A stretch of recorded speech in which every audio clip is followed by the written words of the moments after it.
हरे कृष्णा। आज माघ मास के शुक्ल पक्ष की एकादशी है जिसका नाम है विजया एकादशी। तो प्रिय भक्तों, आज आप सभी सुख समृद्धि मोक्ष और विजय प्रदान करने वाली पाप नाशिनी विजया एकादशी व्रत की संपूर्ण कथा सुनेंगे। विजया एकादशी के दिन भगवान विष्णु की पूजा करके जो भक्त उपवास रखकर व्रत की कथा का श्रवण करता है और दूसरों को सुनाता है, उस पर सदैव भगवान विष्णु और माँ लक्ष्मी जी की कृपा बनी रहती है। आज विजया एकादशी की कथा सुनने से पहले आपको श्री विष्णु जी के एक भक्त की बहुत ही अद्भुत और सुंदर कथा सुनाते हैं।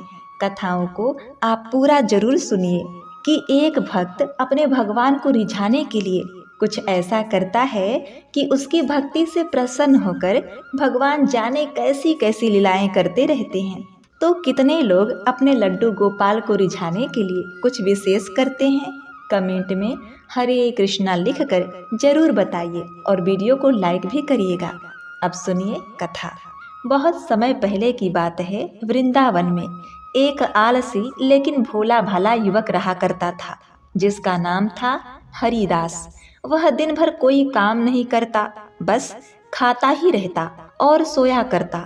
एक दिन उससे परेशान होकर उसके घर वालों ने कहा, चले जाओ, निकल जाओ घर से, कोई काम धाम तो करते नहीं, बस पड़े रहते हो।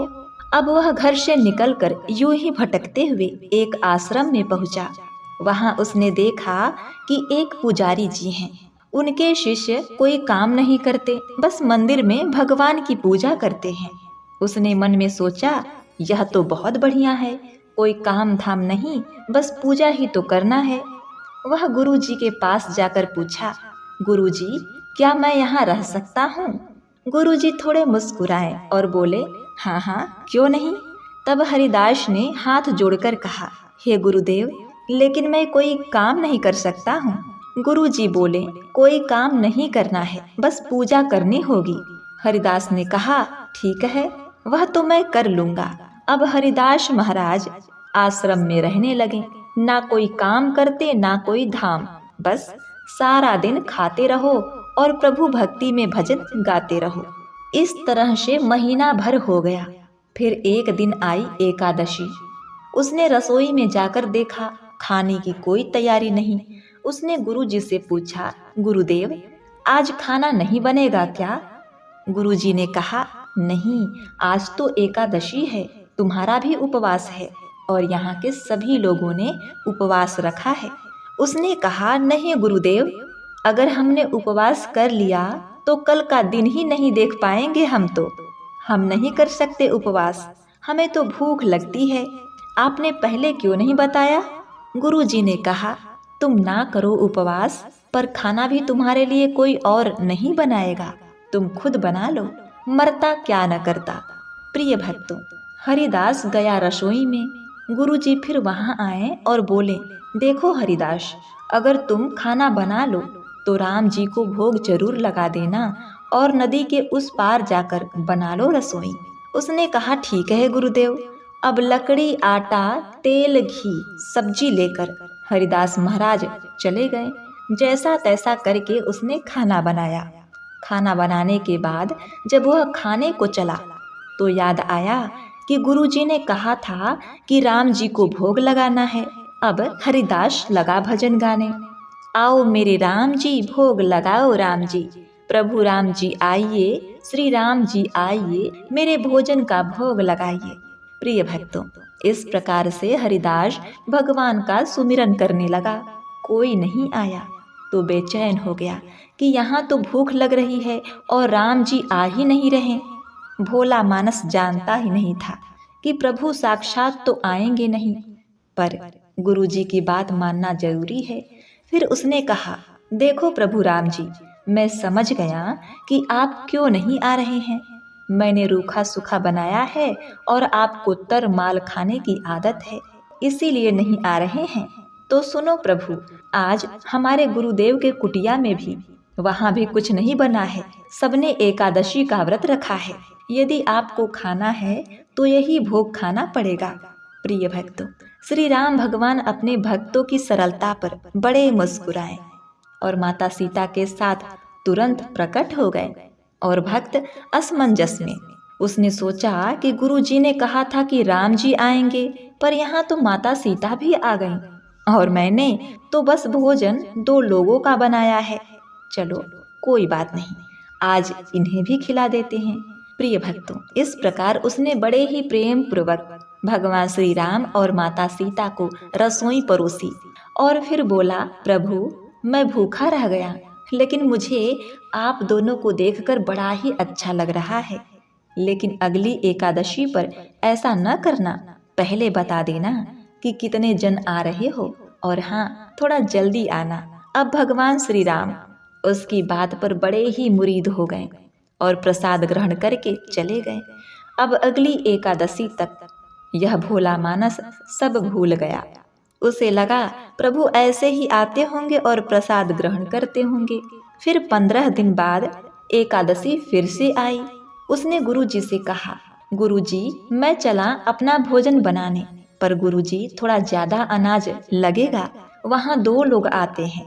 प्रिय भक्तों, गुरुजी मुस्कुराए और उन्होंने सोचा कि भूख के मारे बावला है, ठीक है ले जा और अनाज। प्रिय भक्तों, अब की बार उसने 3 लोगों का खाना पकाया। फिर गुहार लगाई, प्रभु राम जी आइए, सीता माता आइए, मेरे भोजन का भोग लगाइए। प्रभु की महिमा भी कितनी निराली है। भक्त के साथ कौतूहल करने में उन्हें भी बड़ा मजा आता है। इस बार वे अपने भाई लक्ष्मण, भरत, शत्रुघ्न को साथ लेकर आ गए। भक्त को चक्कर आ गया। यह क्या हुआ? एक का भोजन बनाया तो 2 लोग आ गए, आज 2 का खाना ज्यादा बनाया तो पूरा खानदान आ गया। लगता है आज भी भूखा ही रहना पड़ेगा। हरिदास ने सबको प्रेम पूर्वक भोजन लगाया और सभी लोग भोजन करने लगे और वह बैठे बैठे देखता रहा। अनजाने में ही उससे 2 बार एकादशी का व्रत हो गया।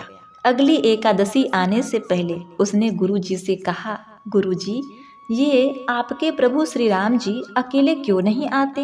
हर बार कितने सारे लोग ले आते हैं, इस बार अनाज ज्यादा देना। प्रिय भक्तों, गुरुजी को लगा कहीं यह अनाज बेचता तो नहीं, देखना पड़ेगा जाकर। उन्होंने भंडारा में कहा कि इसे जितना अनाज चाहिए दे दो और छुपकर उसे देखने चल पड़े। इस बार हरिदास ने सोचा कि खाना पहले नहीं बनाऊंगा, पता नहीं कितने लोग आ जाएं, पहले बुला लेता हूँ फिर बनाता हूँ। अब हरिदास फिर से टेर लगाने लगा और बोलने और कहने लगा, प्रभु राम जी आइए, भोग लगाइए, मेरे प्यारे भगवान आइए, मेरे भोजन का भोग लगाइए। अब तो सारा राम दरबार मौजूद। इस बार तो हनुमान जी भी साथ आए थे, लेकिन यह क्या, प्रसाद तो तैयार ही नहीं था। भक्त ठहरा भोला भाला, बोला, प्रभु इस बार मैंने खाना नहीं बनाया। भगवान श्री राम जी प्रभु ने पूछा, क्यों? वह बोला कि मुझे मिलेगा तो है नहीं, फिर क्या फायदा बनाने का, आप ही बना लो और खुद ही खा लो। प्रिय भक्तों, राम जी मुस्कुराए और सीता माता भी गदगद हो गई उसके मासूम जवाब से। लक्ष्मण जी बोले, क्या करे प्रभु? प्रभु बोले, भक्त की इच्छा है लक्ष्मण, तो पूरी तो करनी पड़ेगी, चलो लग जाओ काम से। लक्ष्मण जी ने लकड़ी जलाई, माता सीता आटा सानने लगी। भक्त एक तरफ बैठकर देखता रहा। माता सीता रसोई बना रही थी तो कई ऋषि मुनि यक्ष गंधर्व प्रसाद लेने आने लगे। इधर छुपकर बैठे हुए गुरुजी ने देखा खाना तो बना नहीं, भक्त एक कोने में बैठा है। हरिदास के पास वे जाकर पूछने लगे, बेटा क्या बात है, खाना क्यों नहीं बनाया? हरिदास बोला, अच्छा किया गुरुजी आप आ गए, देखिए कितने लोग आते हैं प्रभु के साथ। गुरुजी बोले, मुझे तो कुछ नहीं दिख रहा तुम्हारे और अनाज के सिवा। अब भक्त ने माथा पकड़ लिया, एक तो इतनी मेहनत करवाते हैं प्रभु, भूखा भी रखते हैं और ऊपर से गुरुजी को दिख भी नहीं रहे, यह और बड़ी मुसीबत है। हरिदास ने भगवान श्री राम से कहा, प्रभु आप गुरुजी को क्यों नहीं दिखाई दे रहे? प्रभु बोले, मैं उन्हें नहीं दिख सकता। हरिदास बोला, क्यों प्रभु, वे तो बड़े पंडित हैं, ज्ञानी हैं, विद्वान हैं, उन्हें तो बहुत कुछ आता है, उनको क्यों नहीं दिखाई देते आप? प्रभु बोले, हरिदास, माना कि उनको सब आता है, पर वे सरल नहीं है तुम्हारी तरह, इसीलिए उनको नहीं दिख सकता।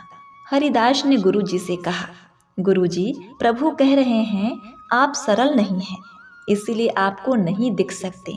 गुरुजी रोने लगे और सोचने लगे कि वाकई में मैंने सब कुछ पाया पर सरलता नहीं पा सका तुम्हारी तरह, और प्रभु तो मन की सरलता से ही मिलते हैं।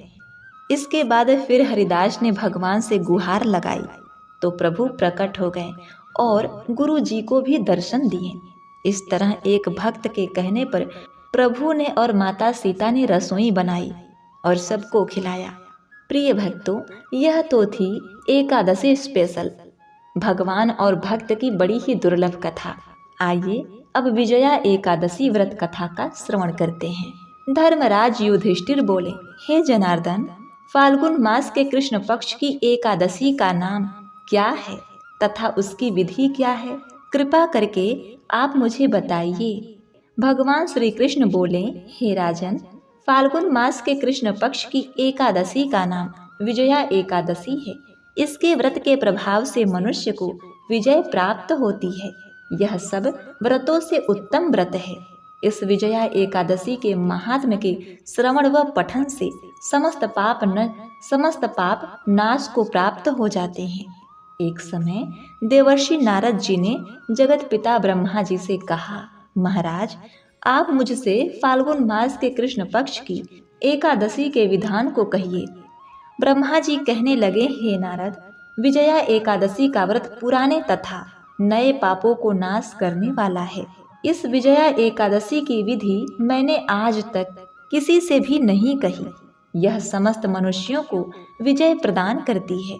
त्रेता युग में मर्यादा पुरुषोत्तम श्री रामचंद्र जी को जब 14 वर्ष का वनवास हो गया था, तब वे लक्ष्मण जी तथा सीता जी सहित पंचवटी में निवास करने लगे।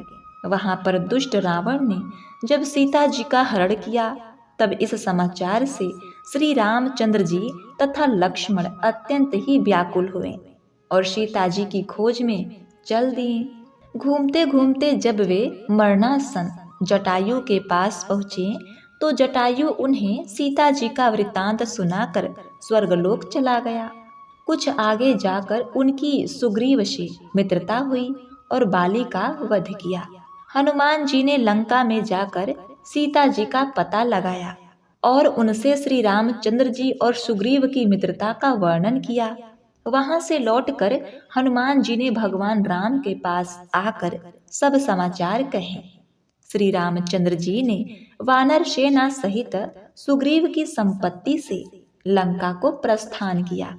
जब श्री रामचंद्र जी समुद्र के किनारे पहुंचे, तब उन्होंने मगरमच्छ आदि से युक्त उस अगाध समुद्र को देखकर लक्ष्मण जी से कहा कि इस समुद्र को हम किस प्रकार पार कर सकेंगे। श्री लक्ष्मण जी ने कहा, हे पुराण पुरुषोत्तम, आप आदि पुरुष हैं, सब कुछ जानते हैं। यहाँ से आधा योजन दूर पर कुमारी द्वीप में वकदालभ्य नाम के मुनि रहते हैं। उन्होंने अनेक ब्रह्मा देखे हैं। आप उनके पास जाकर उसका उपाय पूछिए। लक्ष्मण जी के इस प्रकार के वचन सुनकर श्री रामचंद्र जी वकदालभ्य ऋषि के पास गए और उनको प्रणाम करके बैठ गए। मुनि ने भी उनको मनुष्य रूप धारण किए हुए पुराण पुरुषोत्तम समझकर उनसे पूछा, हे राम, आपका आना कैसे हुआ? श्री रामचंद्र जी कहने लगे, हे ऋषि, मैं अपने सेना सहित यहाँ आया हूँ और राक्षसों को जीतने के लिए लंका जा रहा हूँ। आप कृपा करके समुद्र पार करने का कोई उपाय बताइए। मैं इसी कारण आपके पास आया हूँ।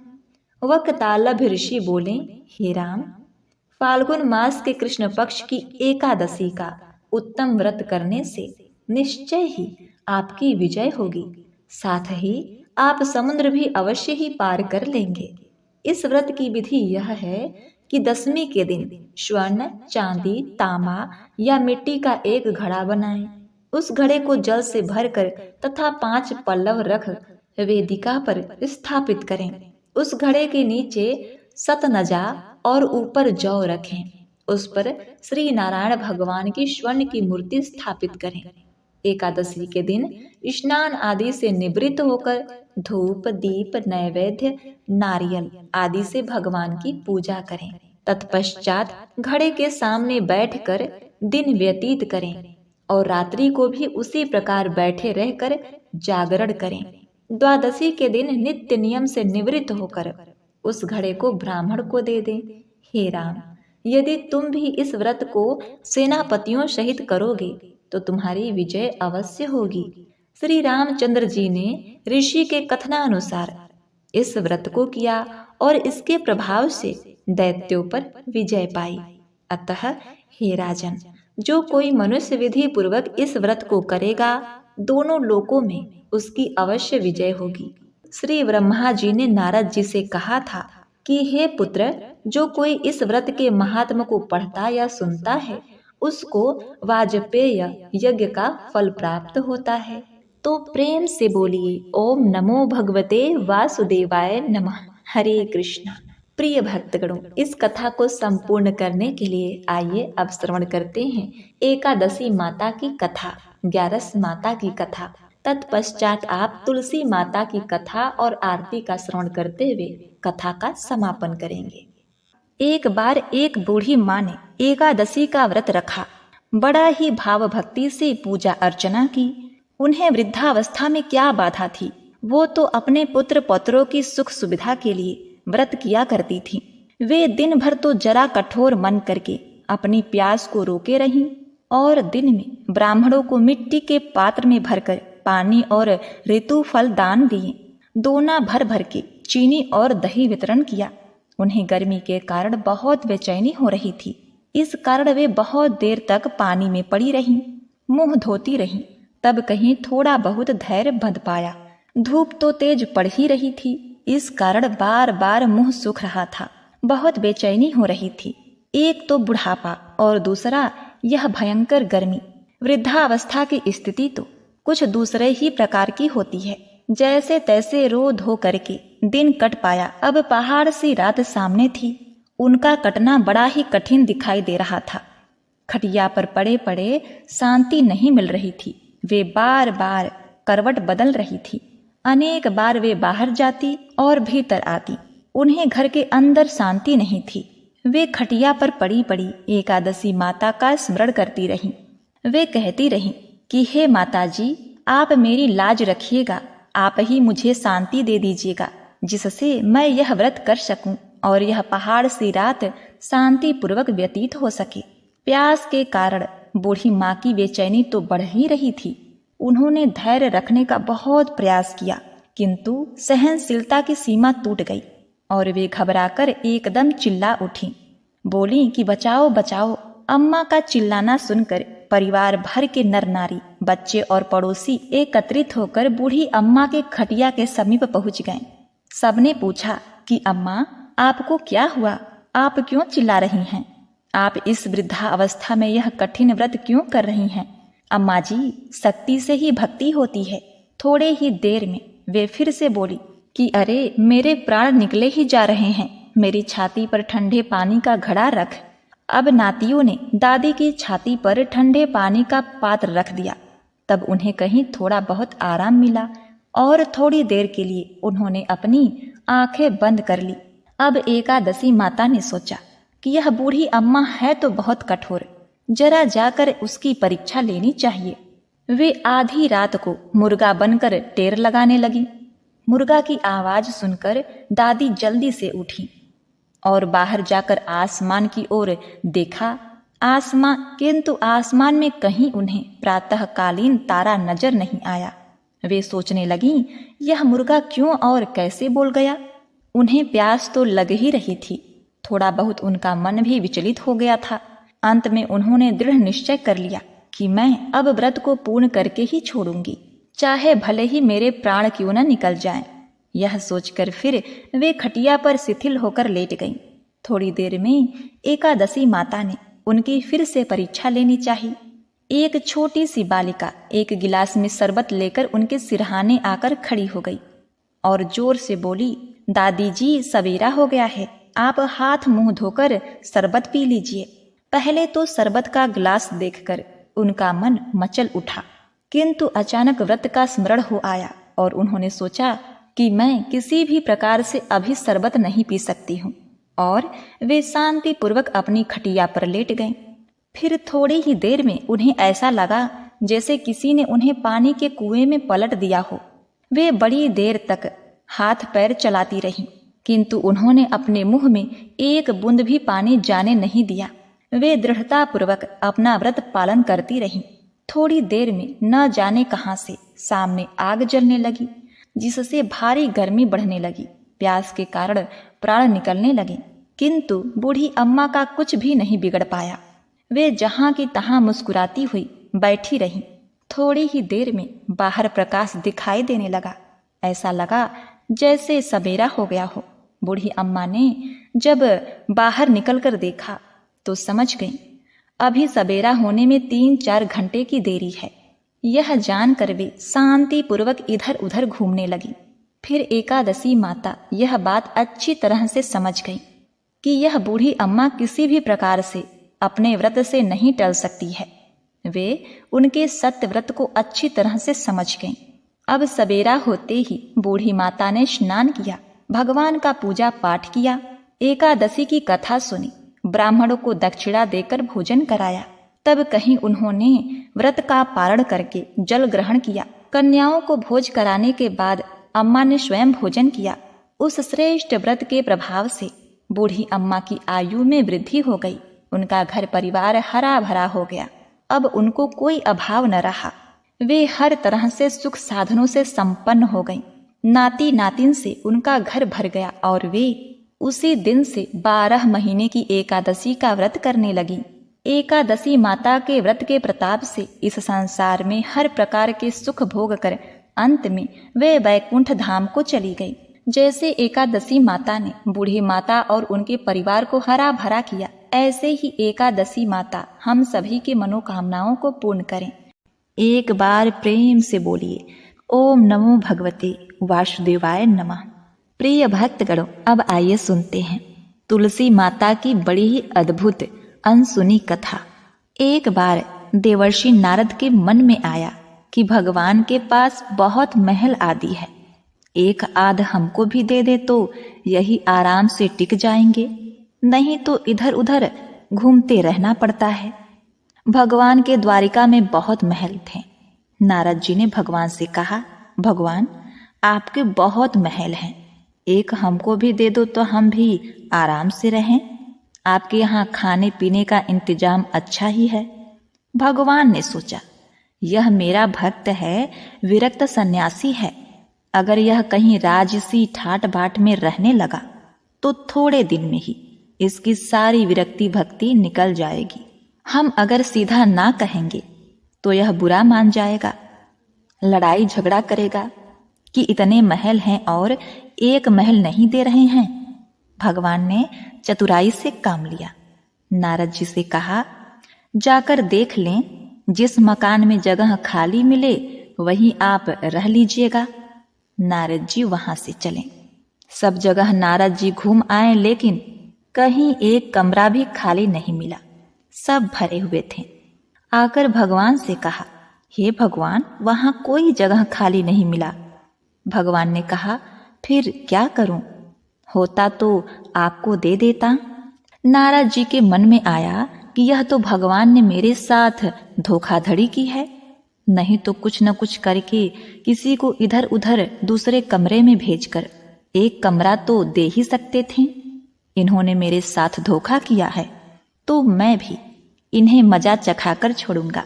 प्रिय भक्तों, यह तो भगवान की लीला थी। नारद जी रुक्मणी जी के पास पहुंचे। रुक्मणी जी ने नारद जी की आवा भगत की, बड़े प्रेम से आदर सम्मान किया। उन दिनों भगवान सत्यभामा जी के यहाँ रहते थे। एक आधा दिन बीता तो नारद जी ने उनको दान की कथा सुनाई। सुनाने वाले स्वयं नारद जी दान का महत्व सुनाने लगे कि जिस चीज का दान करेंगे वही चीज आगे आपको मिलती है। जब नारद जी ने देखा कि यह बात रुक्मणी जी को जम गई है तो उन्होंने पूछा, आपको सबसे ज्यादा प्रेम किससे है? रुक्मणी जी ने कहा, यह भी कोई पूछने वाली बात है, मुझे भगवान श्री हरि से अत्यंत प्रेम है। कहने लगे, फिर आपकी यह इच्छा होगी कि अगले जन्म में वे आपको ही मिलें?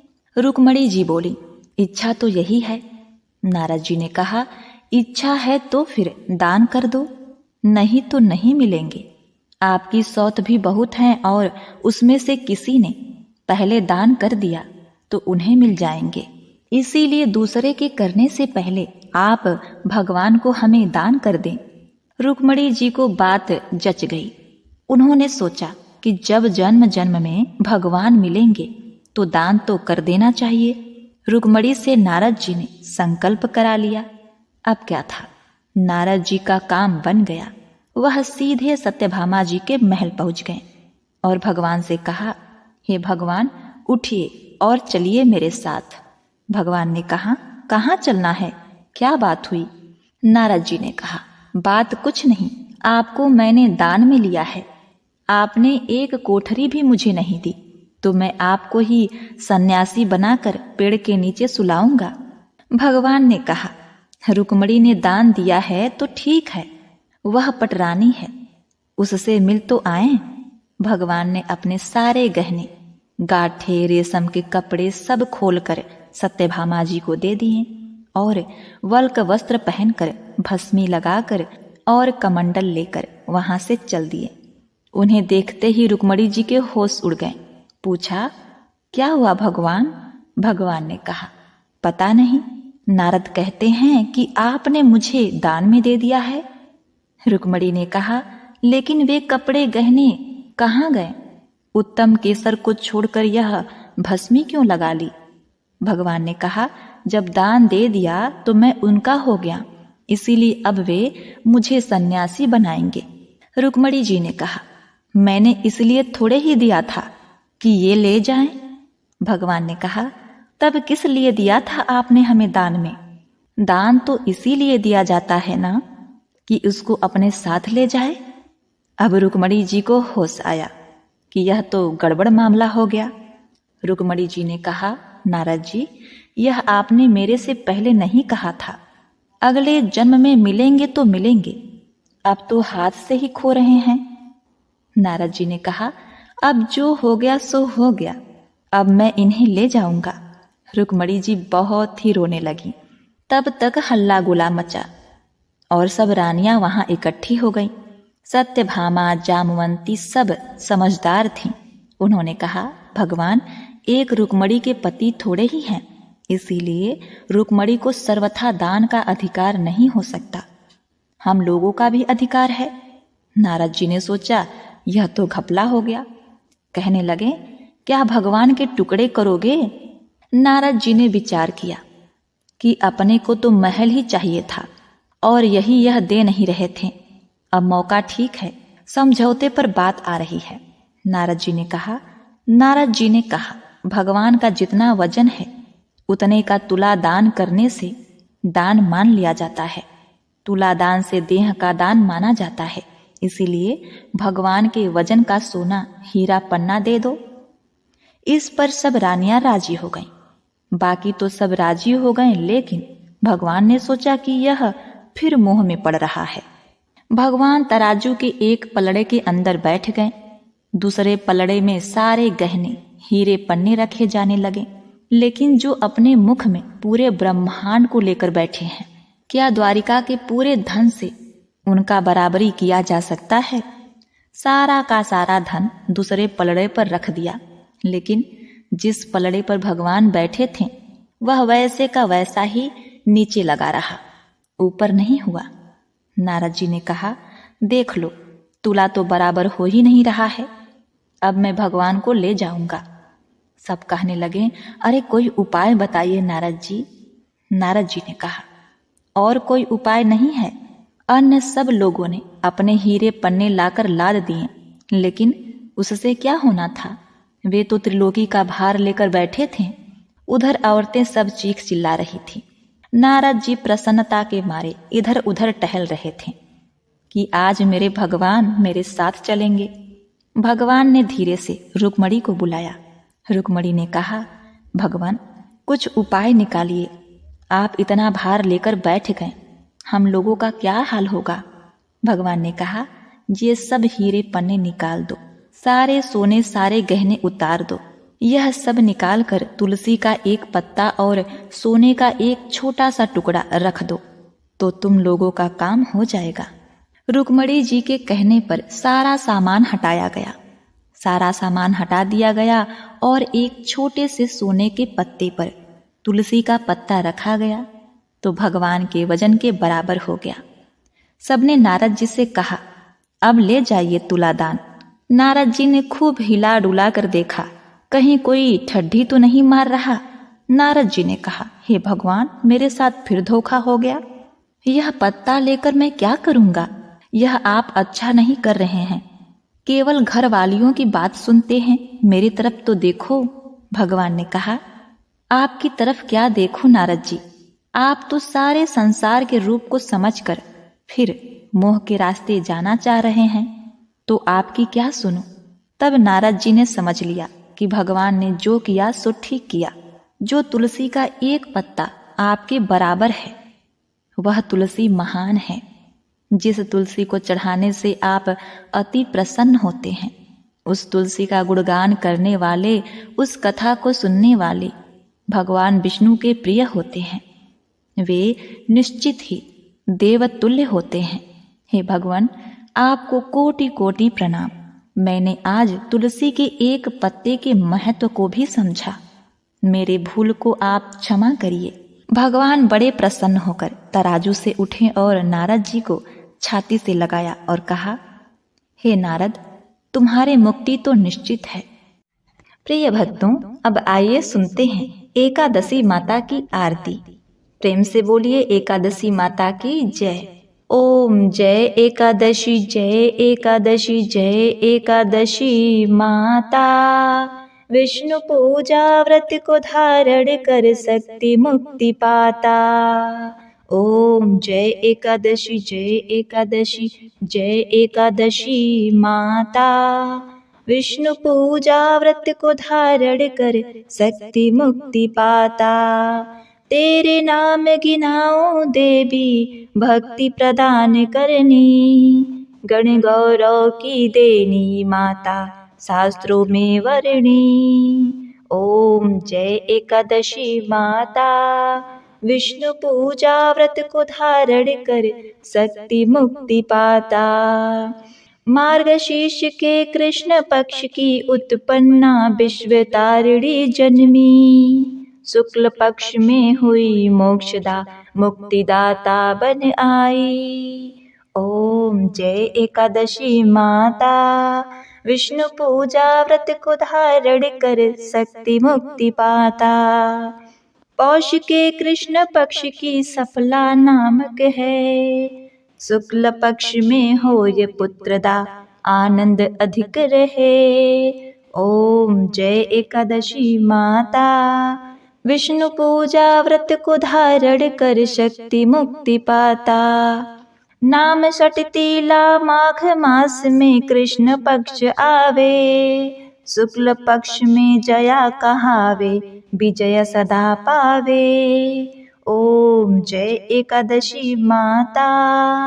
विष्णु पूजा व्रत को धारण कर शक्ति मुक्ति पाता। विजया फाल्गुन कृष्ण पक्ष में शुक्ला आमल की। पाप मोचनी कृष्ण पक्ष में चैत्र महाबल की। ओम जय एकादशी माता। विष्णु पूजा व्रत को धारण कर शक्ति मुक्ति पाता। चैत्र शुक्ल में नाम कामदा धन देने वाली। नाम बरुथनी कृष्ण पक्ष में वैशाख माह वाली। ओम जय एकादशी माता। विष्णु पूजा व्रत को धारण कर शक्ति मुक्ति पाता। शुक्ल पक्ष में होय मोहिनी, अपराज्येष्ठ कृष्ण पक्षी। नाम निर्जला सब सुख करनी, शुक्ल पक्ष रखी। ओम जय एकादशी माता। विष्णु पूजा व्रत को धारण कर शक्ति मुक्ति पाता। योगिनी नाम आषाढ़ मास में जानो कृष्ण पक्ष करनी। देवशयनी नाम कहायो शुक्ल पक्ष धरनी। ओम जय एकादशी माता। विष्णु पूजा व्रत को धारण कर शक्ति मुक्ति पाता। कामिक श्रावण मास में आवे कृष्ण पक्ष कहिए। श्रावण शुक्ला होय पवित्रा आनंद से रहिए। ओम जय एकादशी माता। विष्णु पूजा व्रत को धारण कर शक्ति मुक्ति पाता। अजा भाद्रपद कृष्ण पक्ष की परिवर्तिनी शुक्ला। इंद्रा अश्विन कृष्ण पक्ष में व्रत से भवसागर निकला। ओम जय एकादशी माता। विष्णु पूजा व्रत को धारण कर शक्ति मुक्ति पाता। पापांकुशा शुक्ल पक्ष में आप हरणहारी। रमा मास कार्तिक में आवे सुखदायक भारी। ओम जय एकादशी माता। विष्णु पूजा व्रत को धारण कर शक्ति मुक्ति पाता। देवोत्थानी शुक्ल पक्ष की दुख नाशक मैया। पावन मास में करो विनती पार करो नैया। ओम जय एकादशी माता।